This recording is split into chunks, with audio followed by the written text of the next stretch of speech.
Of Threads of Enlightenment, as usual, I like to stop right here and welcome our guests. To me, I think they're coming with a couple of things that I personally deem very expensive. Time. It is one of the most precious commodity given to mankind. Every single one of us have 24 hours. Now, what we do with that 24 hours will dictate a lot about you. It will teach us and tell us who you are. The other is the journey that one goes through. The journey is designed for a couple of things. It is designed to help us to know who we are. It's also designed for us to locate some of those gifts that are hidden within us.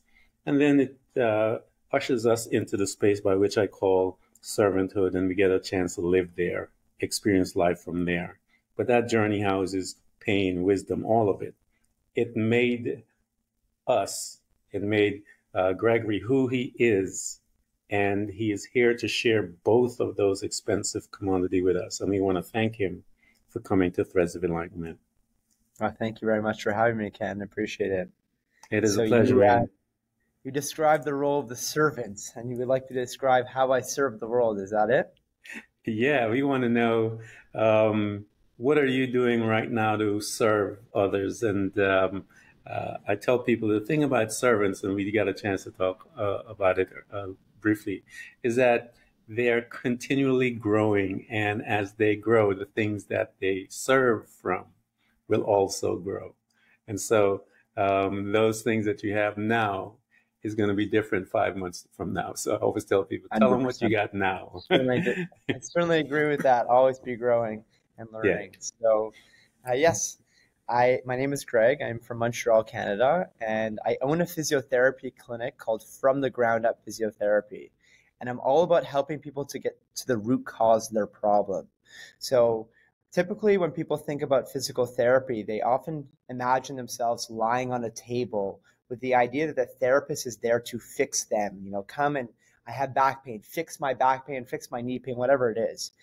And while I guide people through their pain, I never fix them, because my goal is to re-educate people how to move better so that the pains don't keep coming back. When we do manual therapy or hands-on therapy, and focusing on the site of pain, what we're doing is we're alleviating the symptoms, but we're not actually understanding why the pain is there in the first place. And that involves understanding their injury history, understanding their movement patterns, and getting them to move in a new way. Because the moment you stand up from a table after being massaged or manipulated, you go back to the same previous movement patterns. So I've been able to help out many, many people with tons of chronic pain who've been around the houses and have told me, you know, I've tried everything. I've tried physio, osteo, chiropractor, anything that they've tried, they said nothing has worked. And ultimately, through a process of reteaching people how to take responsibility for their body again and being their guide, I get them back to a place where they're able to return to the things they love doing, which is the most important thing is, having them focus on their why and helping them return back to that by taking ownership in their process of healing. That is awesome. And I mentioned to you that when I was listening and hearing your story, my mind kind of went back to a population that I'm familiar with, and how learning to, when one gets injured and they come to us in our facility, we would train them. But one of the things I remember one of the therapists would do is try to train them. They had kitchens in there, and they would try to train them how to move and operate in their kitchen. So they're familiar with that space. So we have to re-educate them how to move so that they can prevent those hurts again. So here you are, Greg. I tell people that the first space by which we get a chance to visit is our family home after the mom and dad give birth to us in the hospital. They kissed us, brought us in this place, and they dropped you home. And they began to program you. They began to tell you, as they were programmed before, this is how we ought to behave. This is how we ought to be, to try to keep all you and I normal, as they say. Mm-hmm. And I really don't know. No one has told me what that looks like or means, but I know that that's what we're told we ought to be. What was your family like? Because I tell people a lot of things happen there that form us as individuals, that cause us to behave, act, think certain way. What was your family like? Yeah, well, what you're saying really resonates because I've been in the last 3 years going through a very interesting process of therapy myself to unpack programming and understanding the influences my parents have had on me. And certainly, we all unless you go through that process, most of us are unconsciously enacting out our programs all the time without even Yeah. taking an understanding of where do things come from. And you could see your parents' behaviors that maybe they're not actually enacting in a way that is malicious to us, but like they're just enacting out their own stuff, and and so on and so on. But Yeah. what was my family like? My family is very loving and caring, and my parents are both in the medical field, so that was always like a big point of um, knowing I'd somehow be involved in helping other people. Um, my father's an emergency physician, and my mother's a physiotherapist actually. So Wow. they met when my dad was my mom's patient. So after they stopped being patients, they started dating. But programs were very much around, you know, as I grew up, I was very athletic. I was very keen on doing well in school. It was a lot about, you're going to put your best effort forward all the time. Yeah. And I definitely was very hard on myself. I think there was a lot of this programming, like, even my last name, the word is Stern, and Stern means to be serious. And my Yeah. grandfather, the way I called my grandfather, his name was Edward, but all of the grandchildren in the family, we were 13, would call him Sir Ed, not Edward, like Edward, Sir, Yeah. SIR space Ed. Yeah. And there was this, this responsibility as a Stern to like uphold ourselves in a certain way. And like, that's what we mean. What is that certain way? What is normal? And I talk a lot about that with my clients, this idea of like, people say, well, this doesn't feel normal. I'm like, well, your normal is not natural. Your Yeah. normal is in pain right now. So let's not talk about what normal is, because normal at the moment is a very unhealthy population. It's normal to be unhealthy. Um, but anyhow, my childhood, I look back at lots of loving times, and then other Yeah. times where, I think there was a bit of a I wouldn't say like a coercion necessarily, but a lot of expectations that were put on me. Um, and as I grew up, I was definitely thinking about the medical field. Like Hmm. if I now go a bit into my journey here, so I was thinking about going to medicine myself, and I'm 29, and 10 years ago when I was 19, I had a very bad ankle sprain that kind of shattered my life. And the way that I can like now view it is, you know, we could look at injuries sometimes as having meaning, or I would say a lot of time having meaning. Yeah. And at the time, I was this point where my parents were like telling me, medicine, medicine, and like, and I was dating someone at the time, and it was a very unhealthy relationship, and she was like, like tend to all my needs. My parents were like tend to my needs, and I was stuck in the middle, being pulled in between, like. And I never stopped to ask myself the question, like, what do I want? What do Yeah. I need? Like we're all kind of forget that sometimes because everyone else is implanting their ideas of what's best for us. But like Yeah. we have an inner knowing sometimes. And like I was always so physical and spending so much time like paying attention to the small details of movement because like I was very into that. I was an athlete. I played football. I was a rock climber. I did lots of different things. So this injury stopped everything for me. Hmm. And I sprained my ankle, which was supposed to be just an innocent ankle sprain that just never healed properly. So for 2.5 years, I was suffering with chronic issues. With I couldn't stand barefoot for more than a few seconds without pain. Um, I couldn't do any of the things I love to do anymore because like I just be walking, and it's like it wasn't a 10 on 10 pain, but it was a constant buzzing Yeah. pain that was in the background the moment I stood out of bed in the morning. And I was now following my parents' advice and going to physical therapy and like doing the things. At this time, I was not in any professional program. And what happened was nothing was working. I was following their advice, but again, it was the old school traditional therapy that's basically what's available, in my opinion, almost 95% of the place in terms of how physios or physical therapists operate, which is, site of pain equals site of problem, um, focusing on very isolated stretching and strengthening and not really mimicking the demands of real life. Yeah. So 2.5 years later, I got surgery, and that started even more problems. One, Um, I was one, I developed hip pain and back pain after the surgery that wasn't there before. So I just started developing even more compensations. The Hmm. pain was still there.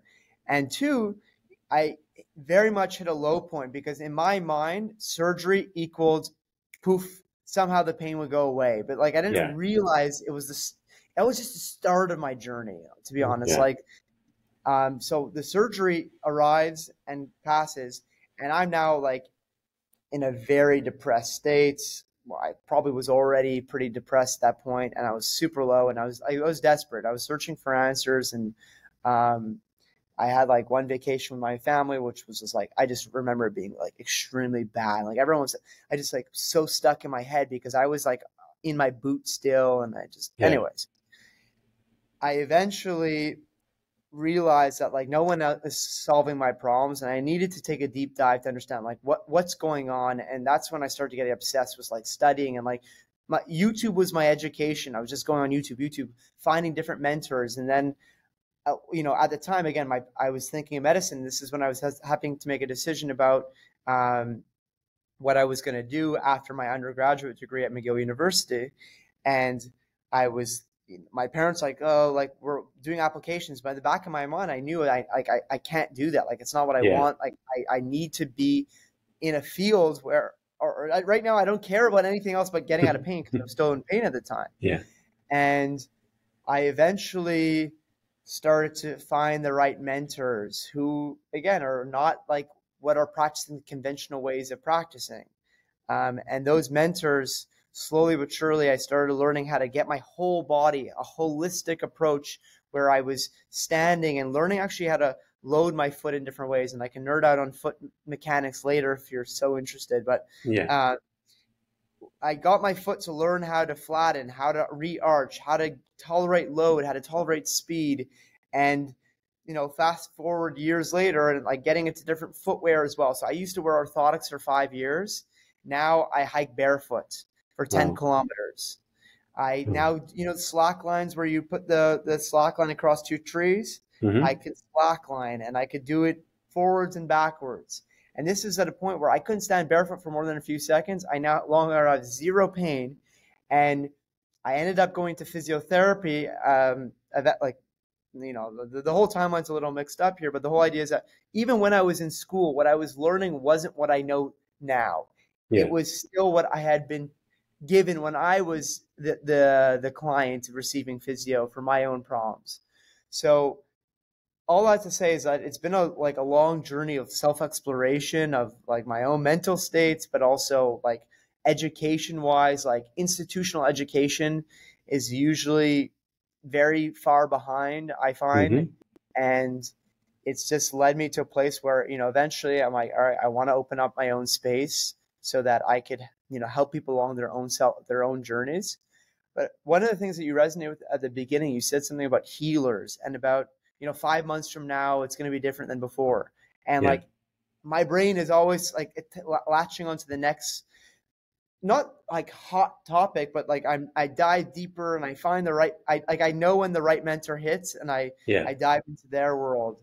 And so the idea of like always learning, in my mind, it's almost a bit of a selfish pursuit because the more I learn, the more I help myself, and the more I help myself, the more I could feel what another body feels like, and I could therefore, help even more people out through that process.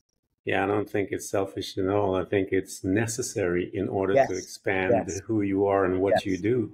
I think, Greg, that our trauma, yours was physical, I believe, but it's also emotional trauma. for sure. Our trauma gives birth to us. And look what your trauma gave birth to. Why? I believe that there are millions of people that were hurting and needed a different approach because they are still hurting as you were doing the traditional approach. And because there was a need, someone had to be picked to go through, and you were just the lucky one. Yeah, So now that you've gone through and the process by which you got to where you are is exactly how it's going to happen to that other person. And so you're able to address each stage that they will go through because why? You've been there. Those that are have gotten the operations, and they thought that just like you, once the operation is finished, I'm going to be good, no pain and Yeah. stuff like that, not understanding that it's just getting started. And Yes. so now here you were, and you realized that it was just getting started right there, Greg, and you were talking about how you were depressed and stuff like that. How did you begin to lift yourself up when you realized that, wait a minute, I need some help? I'm depressed. I'm in pain. I got to find some answers. I got to get out of here. And you said you started to look into the internet and so forth. But what was happening to you with your emotional state? Because you're still depressed, you still got all that stuff that you're dealing with, the fearfulness and all those things are there, but you're searching. How were you able to manage yourself around that time? Yeah, well, I think there, a lot of serendipitous moments happen because, as I mentioned, so my family, my big family, as I mentioned, we all go on a family holiday every year, and that was like a very bad holiday, as I mentioned. And then a few days later, so that was like in December time, in January, I went on a date with a girl who's now my wife. So this is now 8 years ago.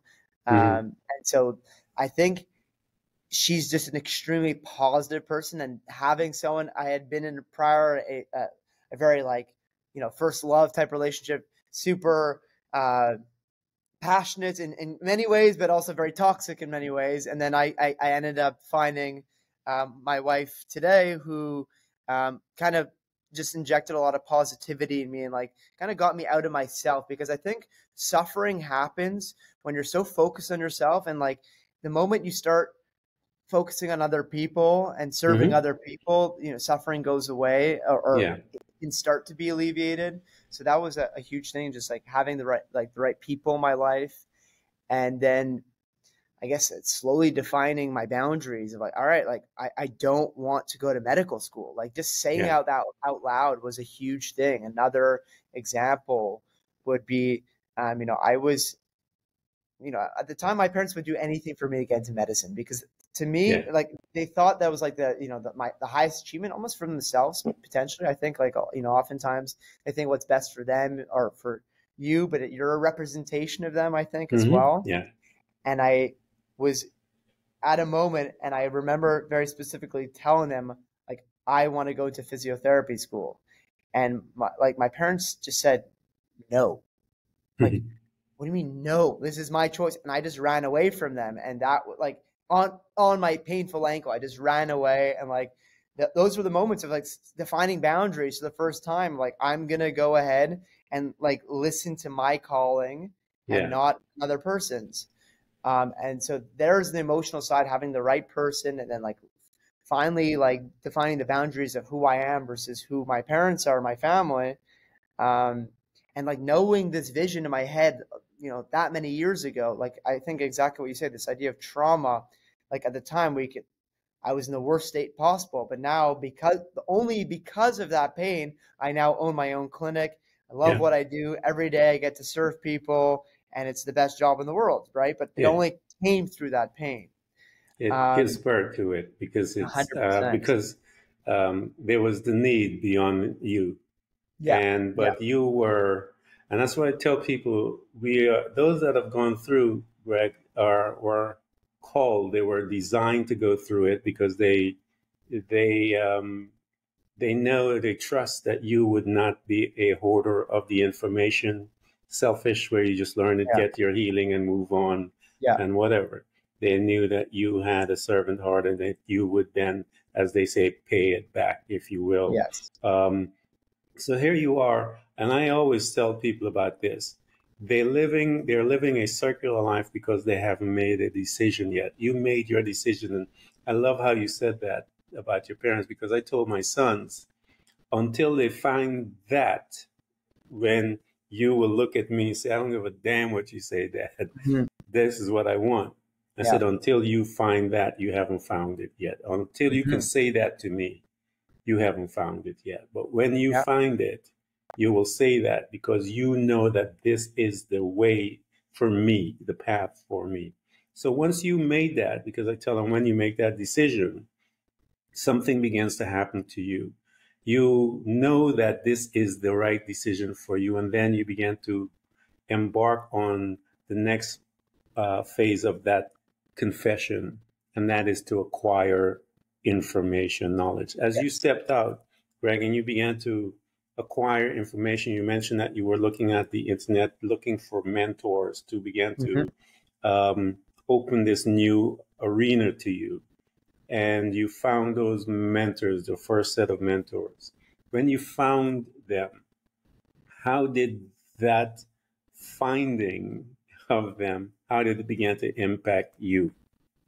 Well, I like to say I go down a lot of rabbit holes, I guess.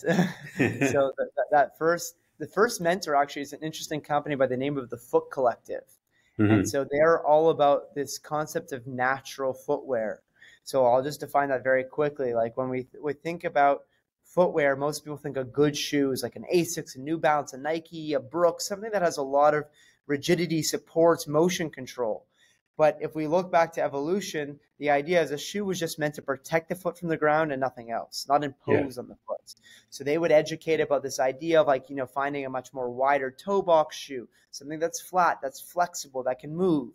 And so I started like reading up on all this and it's like, why are we not like, where is this available? Like, and I luckily enough, they're located in Ottawa and I'm in Montreal. So it's like a 2 hour drive there. And I went directly and got an appointment with their head therapist there. And now I'm still very close with that guy today, and we Yeah. exchange information. I teach him, he teaches me, um, and so that was the start of it. Of just getting excited because of like the potential and starting to like apply the knowledge that I learned, like spending time in my parents' basement, just like learning the exercises that I was doing, and just like I don't know, you almost like you open up a new tab, Yeah.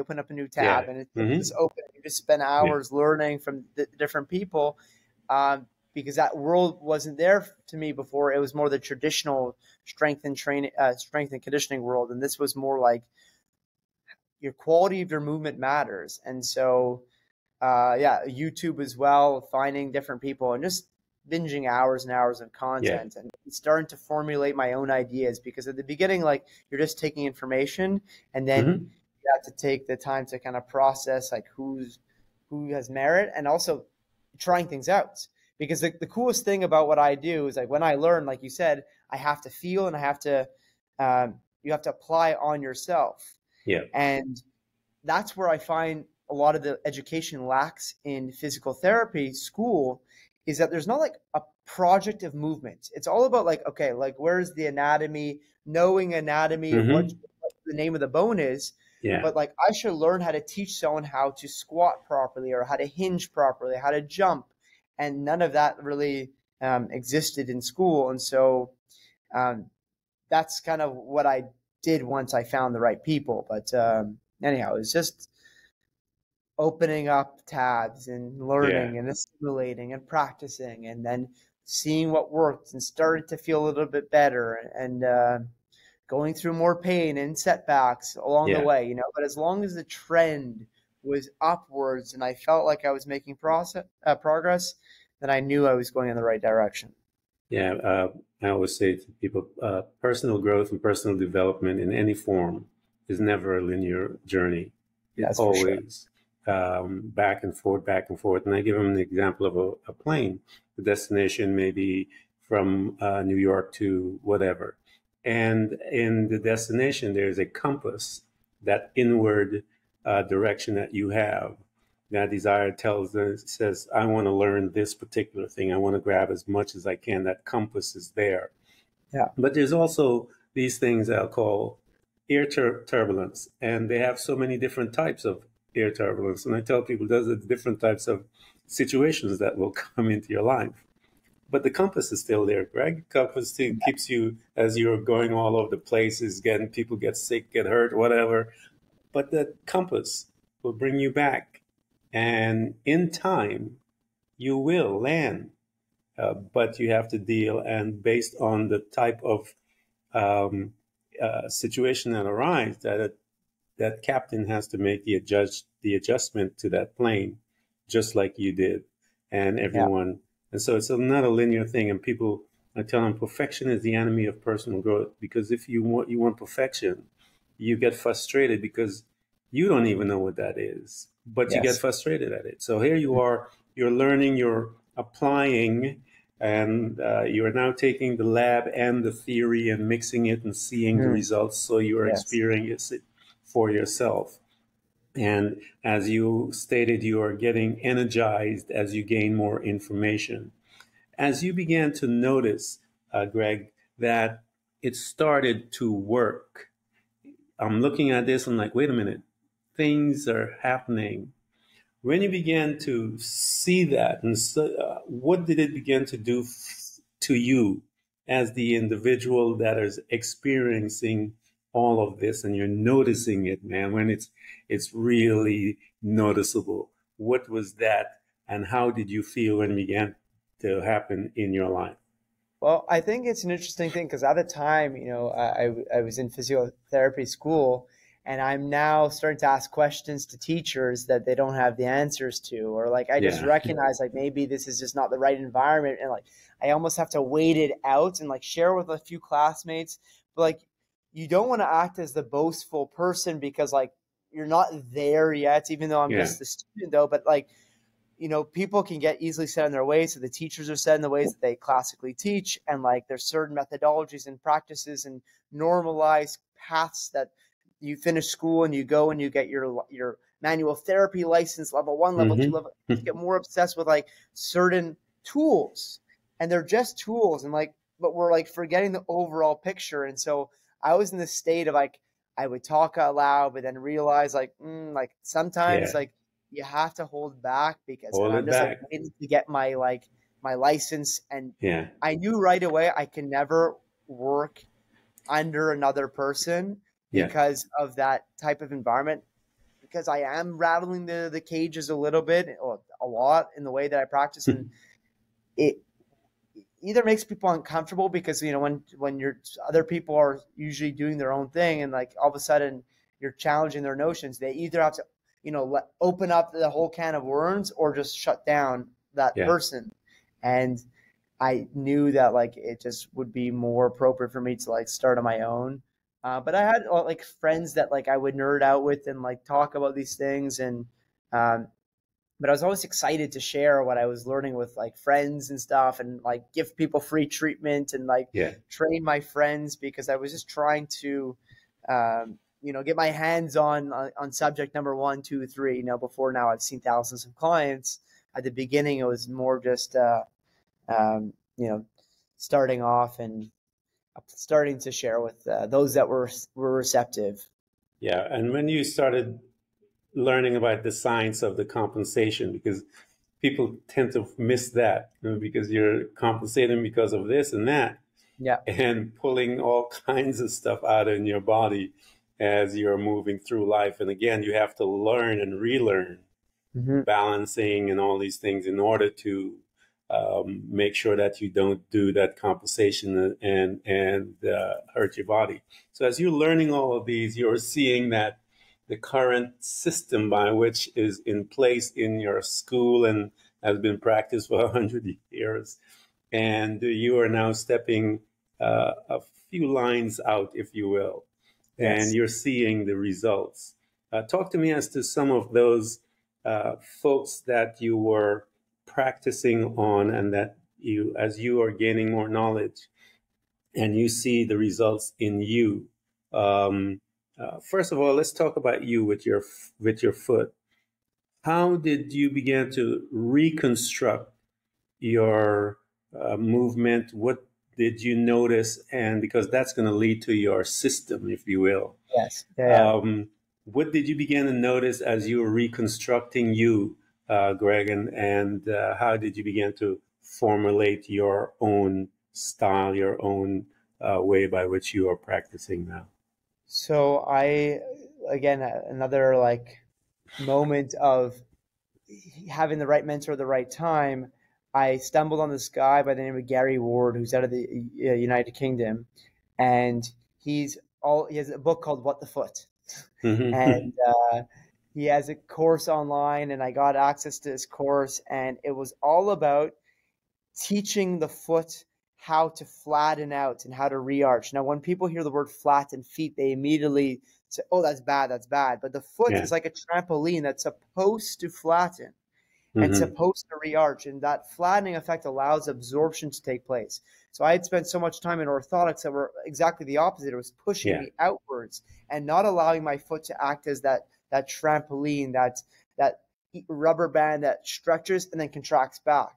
Because so that process of getting obsessed with his world, but his world is in honest terms is very complicated to apply to actual people, Mm-hmm. and not necessarily complicated, but I just never had formal training. I didn't go to a workshop. It was more I was learning his stuff online, and Mm-hmm. then I found another mentor who kind of placed a whole system and gave me more clarity. Because to Yeah. me, I had so many different schools of thought coming in. Again, all non-traditional schools of thought, but it was a little chaotic because I can't just throw 1,000 things at the wall and hope something sticks. Yeah.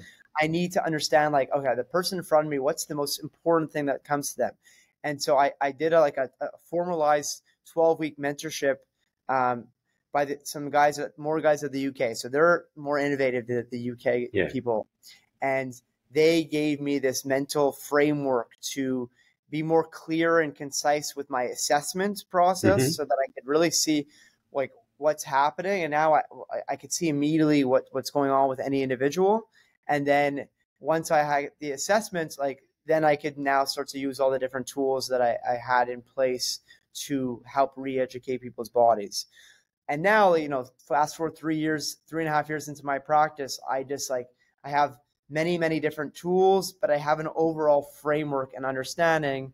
So again, it comes with practice and time. Like how I treat someone day one when I open my clinic versus now is very different. And that just Yeah. comes with reps, reps, reps, reps in practice. Right. And so as long as you keep like test, retest, like people are like, Mm-hmm. you should immediately, the nervous system is very interesting in the sense that when you do something on someone, you should immediately know whether or not that's having an impact. Like a lot of times when people go to physiotherapy, they're like, like, I don't know, like I'm just like not diligent with the exercises. There's Yeah. a reason why you're not diligent because you don't feel the impact likely. Yeah. And if you don't feel the impact, why the hell am I going to spend my time doing this like dinky band exercise if I'm not feeling any different change? So when I'm doing things with people, it's a test and a retest. It's the science lab. Oh, we do an exercise. We go back on the table. I test if their strength improved. I test if their Yeah. movement improved. Okay, your nervous system like that. It's not like a poof, the pain goes away, but now we just reinforce that and feed the system with that. And then interesting, powerful, fast changes could happen very quickly. That is awesome. So here you are. How did you begin to make the changes? You're doing all of that as far as your gaining the knowledge and operating in what you felt was you and where you needed to be emotionally, because you remember you were still depressed back then. How did you begin to move through that? How did you begin to manage that? Yet you're gaining all this other information doing these things. How did you manage that life, that part of your Well, I development? think the word hope is a very important thing for people, or faith, or like seeing some sort of light or improvement. And so Mm-hmm. the fact that I started making improvement like got me more out of my state of feeling like I can't do anything anymore. And because I was starting to be able to do things more slowly again as I transitioned into, the different footwear, my foot started getting stronger. So for me, it was, I, I mean, the depression was de- I wouldn't say dependent, but it was very related to my physical state. Obviously, like Yeah. pressures of parental forces was also something that was big as well. That like put me into this feeling of like I don't have choice in my life. And then Yeah. eventually, as I started to find those choices, I think I was able to, gradually emerge into more positive states as I went through. That's As you, awesome, man. yeah, Yeah, because as you and I tell people, find your passion, be passionate about it. There's lots of life there. Your mindset begins to change, your outlook, all of it begins to change, and your behavior will also follow. And so, when before you know it, you look and it's 3 years, 4 years down, you go, wow, you know, how did I yeah, get here? I've done much. yeah, So, here you are, Greg, you're putting all the work in, you're getting the knowledge and putting your system together, if you will. And while you're doing that, and we're now talking about your leg, as you do you remember the first time that you, not others, but first time when you said, "I think I'm good." Do you remember that? And what was the incident that caused you to say, "You know what? I think I'm good"?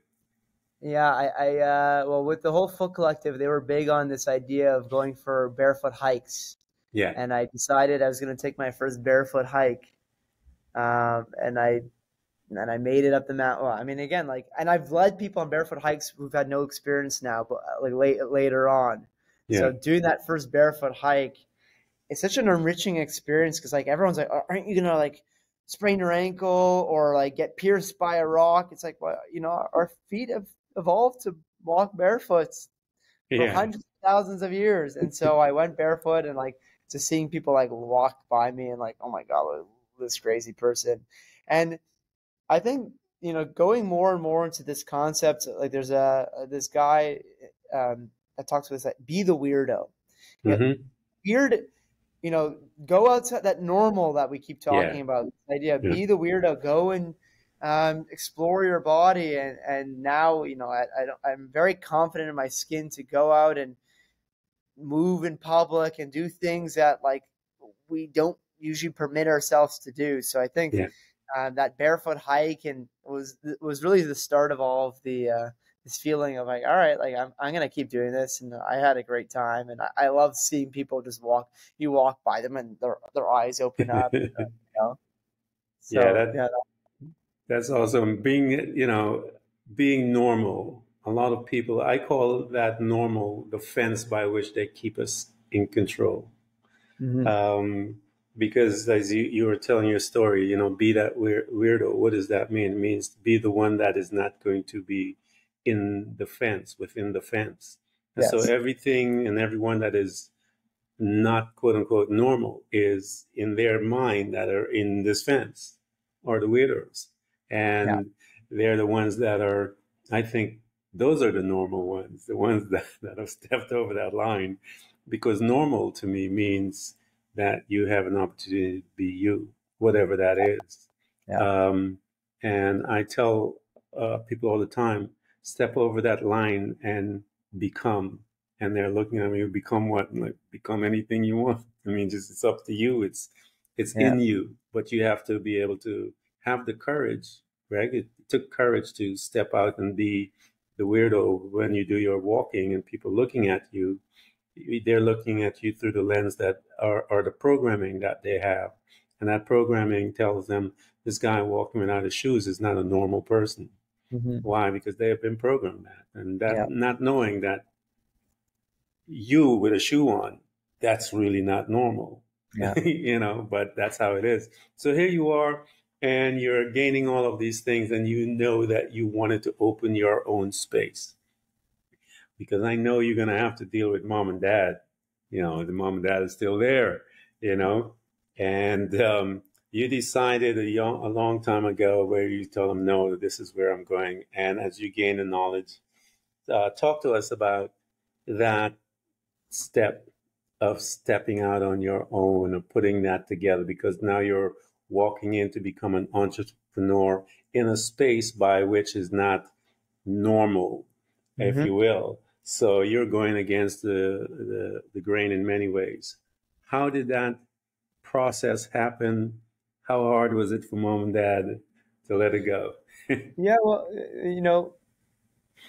I think the idea in my mind is that they had a defined idea of what physiotherapy is. Even my mom is a physiotherapist, but the way that she practices more like, all right, like she worked in a hospital where someone has a fracture. So let's say they come with a broken arm and like they're just going to do bend and extend. And Yeah. like in a Mm-hmm. hospital, it's just a more simplified way of approaching things. Whereas like I get like chronic, like very complicated cases. And I'm not saying that people don't, but they both had this idea of what it was, and I knew it was different because I was doing a different thing to get myself out of pain, Yeah. and so I think my dad says like you could have done anything, It's like, yes, I could have done anything, I'm doing what yeah, I want to do, and yeah, I used to take that type of "you could have done anything," and that actually came up this weekend when I was up north, and my dad said, "You could have done anything," and I said, "Yeah," and I follow my passion, and I'm like so happy. But I would have taken that in a very like jab way before, but because yeah, I'm so like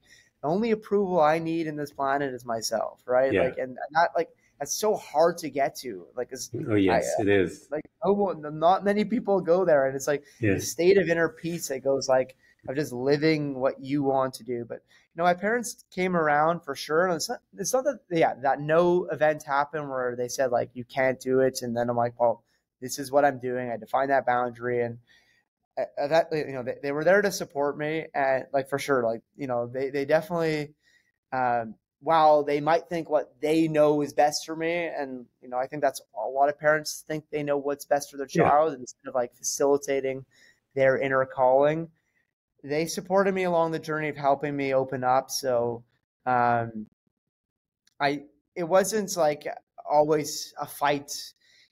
There was those moments and those build up, because I think they had invested a lot of energy in helping me get into medicine, and Hmm.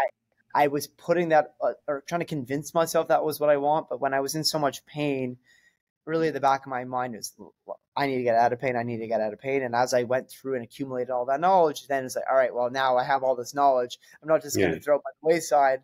Like, Yeah. I have to now share this with people, because no one has gone down as many rabbit holes as I have. So like, let me use a clarity system, like a clear system to help people out.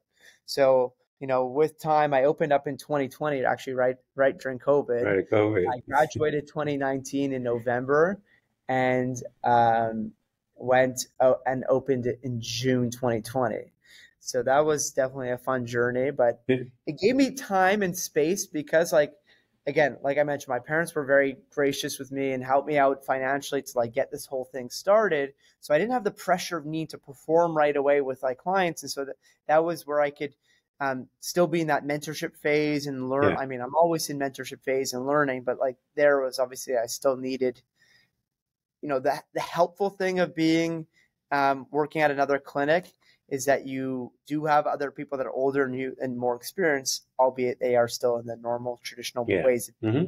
But because I had mentors that were in the online space, I could still bounce ideas off them. So that was kind of the process there of opening up and having definitely good support from the standpoint of my parents as they came around.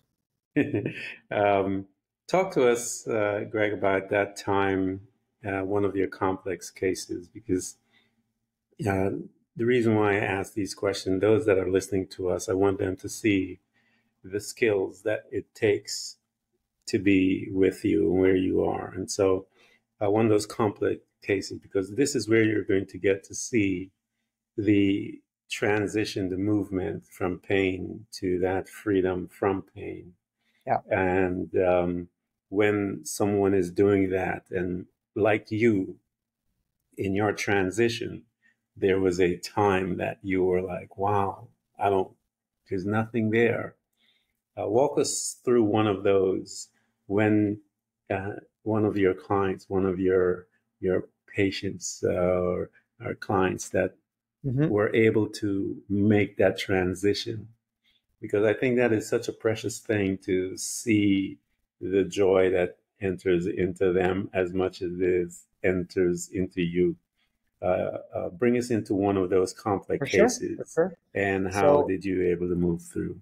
So I have like one guy that always pops up into mind when I talk about like like 6 or 7 years of chronic low back pain. And unfortunately, as with many clients, when you go to certain doctors who are not necessarily trained in movements, doctors don't receive movement training. My wife is going through medical Yeah, school right now. Like they don't really understand even what a physio understands. And again, I don't say this to be demeaning, but again, even what we learn in physio is not as good as it needs to be. So a doctor is not trained in movement, and you now ingrain certain ideas into a patient. For example, never let your back round when you bend down. So imagine bending down and being a robotic. You bend your knees and you go down, but you keep your back straight, and you sit yeah, up with your back straight. Now, I invite the audience for a second to like take their hands and squeeze them together very hard. So you're going to go and you squeeze your hands super hard together for like 5 seconds, right? Now, if you let go of your hands, you're going to feel your hands are tense, your forearms are tense. Now, when we sit up straight, like we've been told our entire lives, sit up straight with our chest up and our shoulders down and back, what we're doing to our lower back muscles is this. We're squeezing them.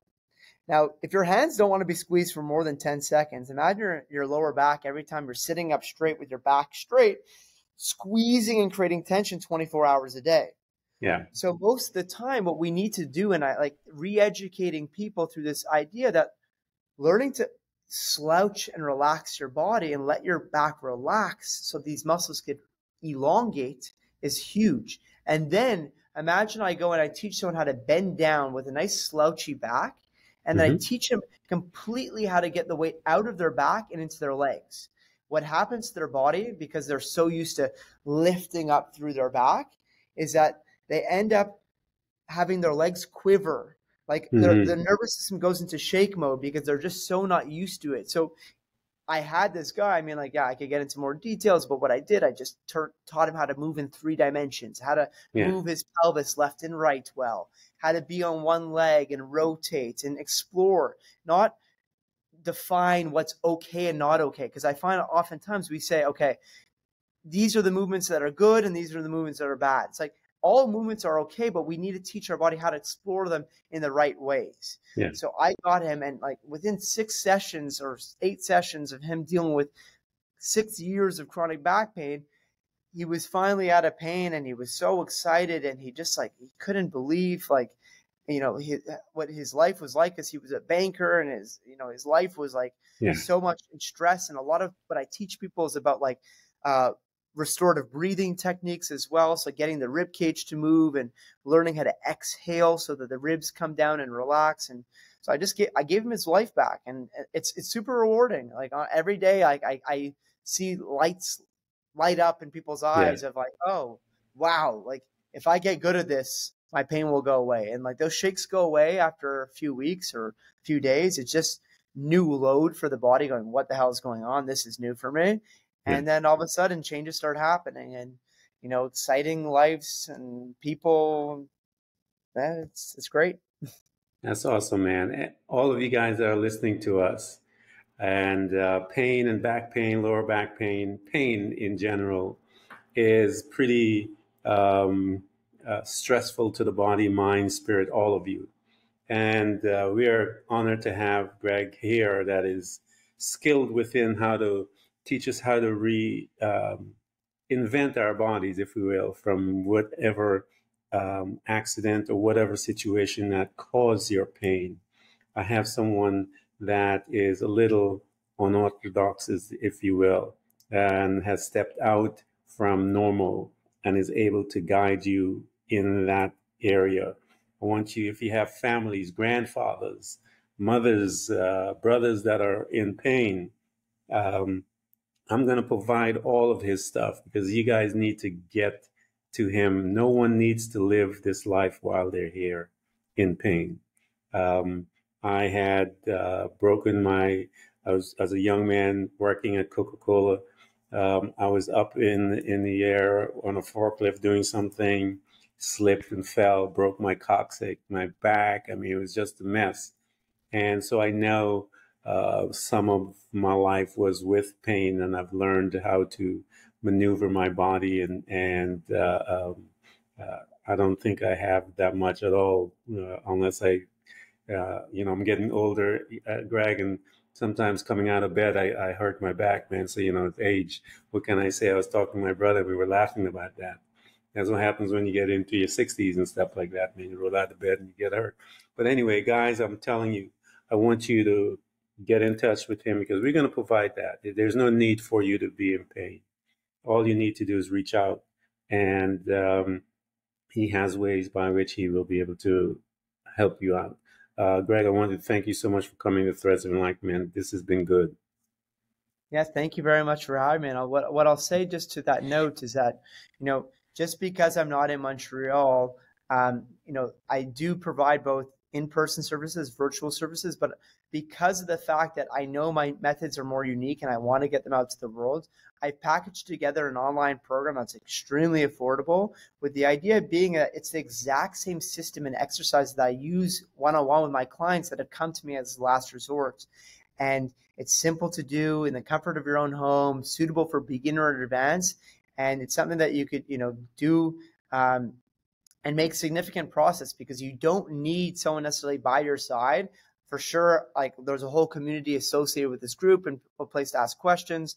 But I would definitely encourage people to check out that program, because it certainly can be their guide as they work through their issues and discomforts. That's excellent. And we're going to make sure that that's available. That link is there for you guys, and get the program. As I said, get it as gifts for those that maybe a friend, a family member that is hurting. Give them that for a present. Invest in your friends and so forth, so that you can they can experience some freedom from the pain that they suffer. Greg, again, thank you so much for coming to Threads of Enlightenment, man. Thank you. Thank you for having me. All right.